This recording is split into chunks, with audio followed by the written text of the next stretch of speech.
I like how you can immediately tell how much of a boost Stage 2 Curse Mark gives Kimimaro. Like, he's literally dodging the sand under him. You know how crazy he has to be to do that? If Gaara can't stop someone moving on his sand, that person has to be insane. I just know Kimimaro did this with so much hate in his heart. After what happened last episode with the sand comboing him, like, there was no way this isn't at least some kind of answer to that disrespect. I am here as well! Cut to Lee getting sent into the stratosphere. I love how the momentum of this fight is just flipped on its head. Last episode, it seemed like this was an easy fight for Gaara, but now Kimimaro can literally hit through his sand. This now adds some last minute tension to this arc and overall just tension to the episode. Not to mention how much better it makes this fight. Y'all are seriously gonna hear some next level glazing, so just like, just get ready. He's fine! How is it possible? This might be one of the coolest unique weapons in all of Naruto. Just like his spine as a sword. Honestly, I'd rather have this than some of the 7 ninja swordsman swords. Not gonna say which ones though. Y'all are just gonna have to figure that one out. Clematis dance. This is actually the second to last dance Kimimaro uses. And oh, would you look right there? There's a clematis flower right as he says it. And oh, look at last episode. There was a clematis flower during the flashbacks, which we establish is a reflection of himself and his purpose. This actually might be Kimimaro's most dangerous attack on any individual opponent. Keyword individual. Just like wrapping up the enemy, then putting this through them, like, that's kind of brutal. I don't have much time. So I actually have a theory to why Kimimaro immediately starts dying faster when he enters stage 2.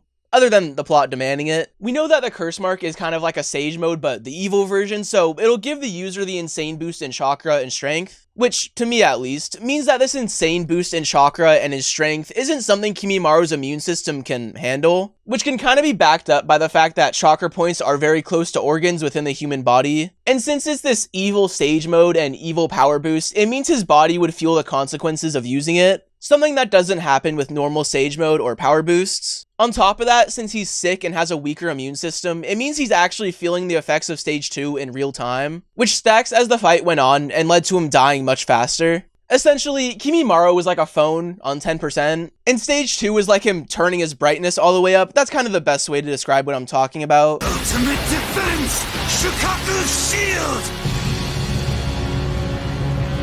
Pretty obvious one, but this is just a smaller, goofier version of Shukaku. It's even got this texture on his stomach like the real one. Something to note about this conversation between Kabuto and Orochimaru is that the candle here represents Kimimaro. And while it is also kinda obvious, it's still something worth pointing out. As the candle here is low, and well, that means Kimimaro is gonna die soon. It's something I'm gonna point out the more we see it, so get ready. You reckon this part of Kimimaro's attack is supposed to be some sort of drill? I know it's the clematis dance, and it's supposed to look like the flower head, but also like, look at it. Does it not look like some sort of drill? Also, cool touch, but you can see Gaara's sand is really shiny. Cause as he says later, they're the hardest minerals in the ground.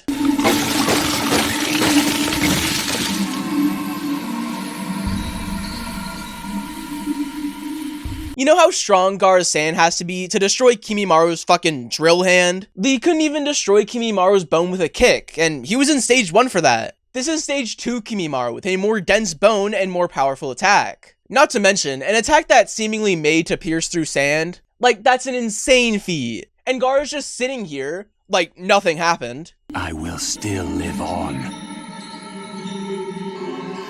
Because I am not alone. Cool touch, but this line and the flashback following it show perfectly how brainwashed Kimimaro is. Here, he says he's not alone, but these are the exact words following that. I become a part of you, Lord Orochimaru? Which is objectively not the same thing as being alone. He says he's a part of Orochimaru, but it's more like Orochimaru is a part of him. It's one-sided. Orochimaru only sees him as valuable for his goals, while Kimimaro sees it as if Orochimaru is his trusted friend. But that's not something Kimimaro sees, because his leader, Orochimaru, acts as if he's speaking to him directly. Even though this whole join me shit Orochimaru does with Kimimaro was done to multiple other pawns like Zaku.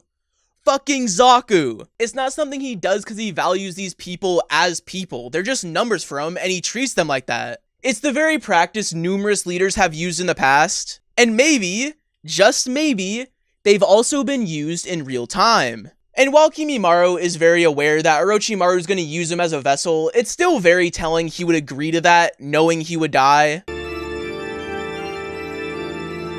You obey me, or you die. What in the fucking Frieren angle is this? This shot is actually impressive in terms of how many rules this shot follows. It first follows the rule of thirds, which you can see here with the highlighted lines. It has Kimimaro looking in the direction that has more negative space, in fact, the exact direction. Then, Kimimaro's head is actually tilted in the same exact degree angle as this little piece of wood. It's just a little hard to tell, cause they didn't give bro a defined chin. Naruto as a show actually follows these specific rules a lot. Mainly cause they're the most common, but this shot is really noticeable. I'm still not done talking about shot composition, by the way. Cause this shot actually breaks the rule of thirds, so the shot has more balance. As you would expect Kimimaro to be in one of the vertical lines, given how imperative he is to the shot, but because there's 4 of them, they have Kimimaro outside of it, instead having Kidomaru and Sakan take up the thirds. Also, a cool touch is that each of the Sound Ninja 5 is in front of a door, which in reality was probably the real intention of the shot, not the balance, but still, that's cool. We are now the Sound Ninja 5. 6. Don't piss me off. Orochimaru's brainwashed you well. You sad little pawn. Kimimaru's reaction here has 3 separate meanings. The first one is that it's him reacting to the sand below him. The second is his reaction to what Gaara just said. And the third is him getting hit with whatever he's sick with. I honestly think there's not one true meaning behind this. I think it can be interpreted in all 3 ways, so very cool. Almost out of chakra. I must make this last bit count. Almost out of chakra, he says, with a straight face, as he drags Kimimaro down 200 meters below the surface. Anyways, can we talk about how cool this sequence is? Just with how much the sand moves and how Kimimaru's waving his bone. I will bury you 200 meters below the surface of the earth. Under pressure so great you won't be able to move a finger. So that was a fucking lie. How insane is this, by the way? Maybe one of the most underrated fights in all of Naruto, purely because of the scale of Gaara's attacks. Like, when I always watch this fight, I remember the Kimimaro bone spikes and his death, because I think it leaves more of a lasting impact, but looking at this fight now, yeah, I'm not gonna lie, I might have underestimated Gaara's part in this fight drastically. In the wise words of one of the best artists and best producers of all time, Pharrell Williams, I didn't know. You did it! This time I am certain of it! So that was a fucking lie. Dance. Bracken dance. I'm going to talk about it more when we see it in its full scale, but this is obviously the last of Kimimaru's dances, and is by far, like, the coolest. It being called the Bracken dance is obviously just it being like a bone kraken, which refers to like his octopus tail thing. Here's more of the candle. I'll give you a guess to what it means. It means Kimimaro is dying. And given that he just used a large-scale jutsu, it means this fight's coming to a climax. Okay, I'm talking about the dance now, cause how can I not? Kimimaro is genuinely crazy for this. Like I mentioned, this is what I think of when I think of this fight, and I mean, I'm pretty sure that's everyone, right? Like, look at this. Doing all of this while only having minutes to live, while also being 200 meters under the ground, is a feat that is actually so underrated. And like, imagine if a healthy, on-the-surface Kimimaro led off this attack. I think it could genuinely take out an entire village. I also think this jutsu is the reason he died so fast, because it clearly took a lot out of him to pull off. But still, it's insane. Not to mention this, and also Gaara for that matter, help kind of introduce the viewer to very large-scale attacks, which words can't describe how much that does for Shippuden. And overall, it just cements how viewers see Kimimaro, and is probably why so many people love him despite his limited screen time. The end of the leaf. Finally.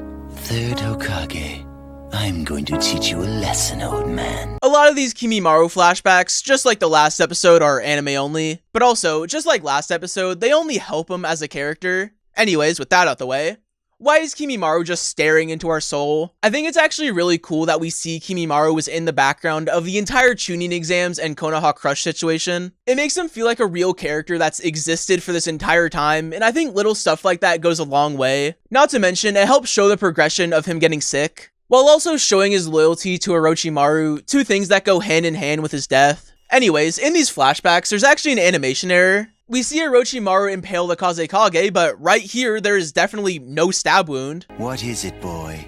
Are you unable to go on? Yeah, that's very telling of how Orochimaru sees Kimimaro. No like, oh shit, are you alright? Just a, what's your issue? Really insanely cool detail with Kabuto's glasses here, but they kind of look like a moon. The word Kaguya in Japanese means shining knight or shining knight princess and relates heavily to the moon. which means that in this shot, Kimimaro is supposed to represent the moon and Kabuto's glasses. But it gets even cooler here because they use perspective of this moon to show the perspectives of each character. In Kimimaro's perspectives, this would look like a waxing crescent, which represents the start of something new. But if you flip Kabuto's glasses, they would look like a waning crescent, which is to show how Kabuto sees Kimimaro. The end of something old. Like, very low-key shot, and it's following the rule of thirds! Let's fucking go! A tenacious opponent, but this time it's over. We won't be seeing him again in this life. So that was a fucking lie. I am not his pawn. He is the one. The only one who ever gave my life meaning. This is such a sick scene. The fact he only got up and attacked like this because Gaara called him a pawn, and that without that, he wouldn't have done all this, and he wouldn't have forced himself too far. And also, like, he's part of the bones here, which in my head means the rest of his body is still down there, which just sounds insane.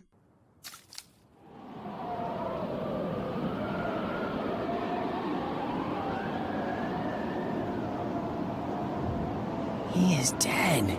Okay, we have a lot to get into. First off, censorship again, because this is a lot more intense in the manga, at least in my opinion. Second off, this moment is still so insane. Silence is a sound director's biggest asset, and I think right here is the perfect example. Because while the climax to most fights will contain big music or a big moment, this doesn't do any of that. It's just a classic show don't tell right up until Lee reveals it, which makes the viewer on the edge of their seat. And Lee doesn't act like this is a big moment either. He almost seems like he hasn't processed it, which only makes this moment even better. Next thing I want to talk about is Kimimaro as a character, because I think this is the perfect end to him. He came up out of nowhere and then left an insane impression, not only on us, but the fucking land. He was an amazing character, start to finish, and again, I think right here is a perfect way to go out. It's sad in the sense that he fought for a purpose that seems like he was being used, but also great in the sense that even the viewer goes like, holy shit, that was close. Just like a GOAT character, not much more to say.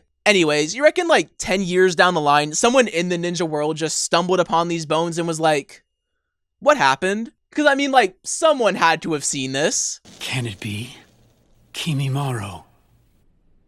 No matter.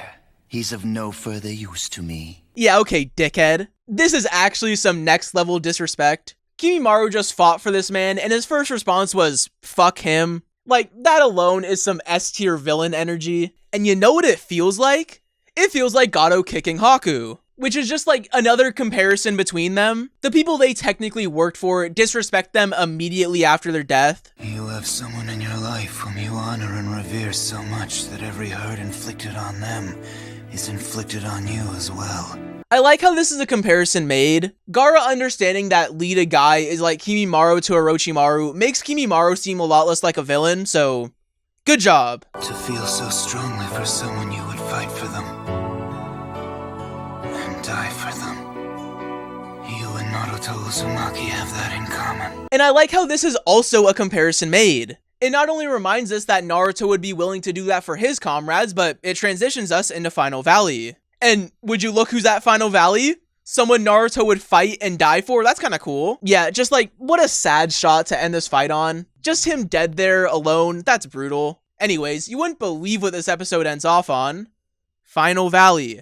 The final part of OG Naruto. This episode is just peak. I don't really know what to say. Gaara vs Kimimaro, peak. Even Kimimaro's flashbacks showing us more behind his character, peak. His death, peak. Gaara and Lee reflecting after, peak. Getting into Final Valley, peak. Like, I love this episode a lot. I wouldn't say it's one of the best we've seen so far, but still, peak. It tends to cut corners, in my opinion, with the flashbacks, as we see them constantly, but I think that's fine. If I can understand why they're being shown, I'm usually okay with it. And in this case, it was just to show Kimimaro's loyalty to Orochimaru and that he's thinking back to those moments. Overall, I think this episode is amazing, but I think I said everything I needed to say. So yeah, Final Valley next. If you want to support me more than just watching this video, you can become a member on Patreon. And yeah, next episode, A Cry on Deaf Ears. We're here.